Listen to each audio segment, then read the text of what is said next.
দল চাইলে জেলার যে কোনো জায়গা থেকেই আমি ভোটে দাঁড়াতে পারি, কিন্তু ভরতপুরের টিকিট আমি নেব না। দলের ওই ব্লকের নেতাদের বিরুদ্ধে ক্ষোভ উগরে দিয়ে এমন মন্তব্য করলেন ভরতপুরের তৃণমূল বিধায়ক হুমায়ুন কবির।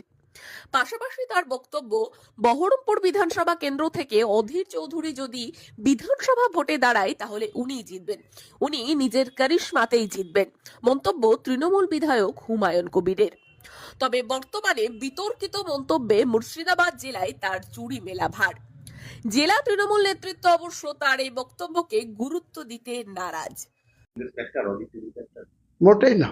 অধীর চৌধুরী নিজেই যদি কন্টেস্ট করে বহরমপুরে, আমি আগেই বলেছি, তাহলে এই সিটটা জিতবে, কারণ ওটা ব্যক্তিগত কারিশমাই। দলের সিম্বলেই দাঁড়াক আর নির্দলেই দাঁড়াক, যদি বহরমপুরে কন্টেস্ট করে তাহলে ও জিতবে।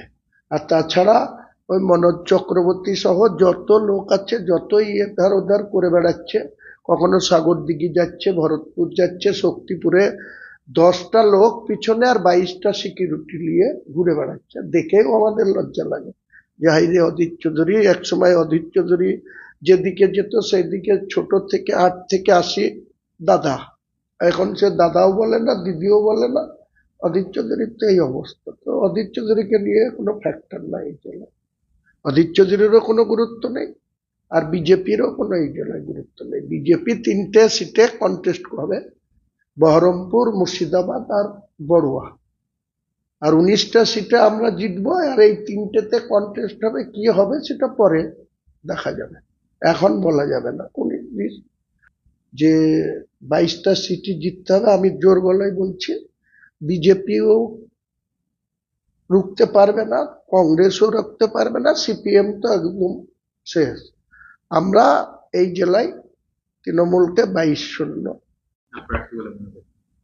আমি আমি মুর্শিদাবাদের বহরমপুর সাব ডিভিশনের একটা বাদ দিয়ে, বহরমপুর বাদ দিয়ে 6টা আসনে যেখানে বলবেন মিনিমাম 40,000 করে ভোটে জিতব।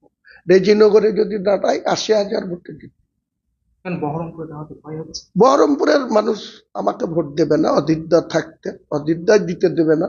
অধীরদা গিয়ে হাতে পায়ে ধরবে, তাদের কাঁদবে, বলবে আমাকে বহরমপুর ছাড়া করে দেবে, একে ভোট দিও না। তাহলে কি করব? আমি তো আর কারো হাতে পায়ে ধরতে পারবো না। ভরতপুর নয়, ওই যে ভরতপুরে আমি দাঁড়াবোই না। যদি ওই 2জন ব্লক সভাপতিকে বের করে দেয় দল থেকে বা সরিয়ে দেয়, ওদেরকে দরকার হলে ইয়ে করে দেখ, রাজ্যের নেতা বানিয়ে দেখ, আমার আপত্তি নাই। কিন্তু ভরতপুরে তাদেরকে যদি নেতৃত্বে রাখে, আমি ভরতপুরে কন্টেস্ট করবোই না। হয়তো দল দিলে দল যেমন আমাকে বলবে ভরতপুরেই তোমাকে দাঁড়াতে হবে, দলের নেতৃত্বের যেমন সেই দাবি খাটবে, আমার দাবিটাও তো দলকে মেনে নিতে হবে। যে 2জনকে ঘাট ধরে সাইড করে দেন, দিয়ে যাকে খুশি দেন। আমি আবার ওখানে 43,000-এ জিতেছিলাম, তো 50,000-এ জিতে আসবো। কিন্তু এরা থাকলে আমি